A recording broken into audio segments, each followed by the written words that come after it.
শেরেবাংলা নগর থানার আওয়ামী লীগ নেতা মরহুম মঞ্জুরুল কাদেরের স্ত্রী তামান্না শিরিনের বিরুদ্ধে ভুয়া দলিলের মাধ্যমে পারিবারিক 13% জমি দখলের অভিযোগ উঠেছে।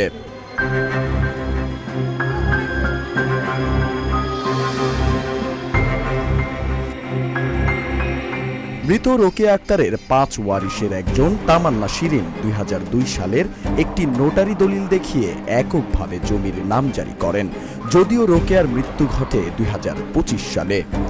যে আগে আমার দাদির নামে ছিল, সে আগের যে দাদির নামে ছিল, এই দাদির নামে যে ছিল এটা RS পর্চা, তারপরে সিটি পর্চা, খতিয়ান, লাস্ট খতিয়ান সব কিছু আমার দাদির নামে।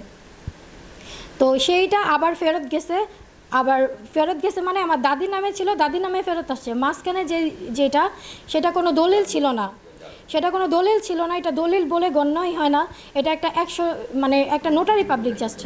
এদিকে ভাই ইকবাল হোসেনের মামলায় ইতিমধ্যে সিআইডির তদন্তে দলিল জালিয়াতির প্রমাণ মেলে।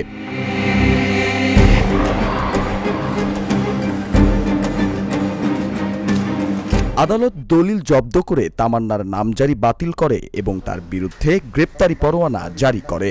জামিনে মুক্ত হয়ে তিনি আবারও জমিতে ঘর নির্মাণ ও গেট স্থাপন করেন।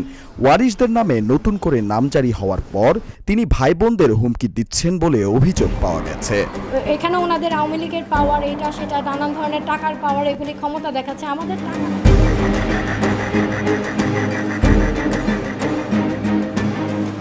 শেরেবাংলা নগর থানার মামলার তদন্ত কর্মকর্তা SI মুবিন জানিয়েছেন, জালিয়াতির সত্যতা মিলেছে। এ বিষয়ে অভিযুক্ত তামান্না শিরিনের বাসায় গিয়েও তার কোনো বক্তব্য পাওয়া যায়নি।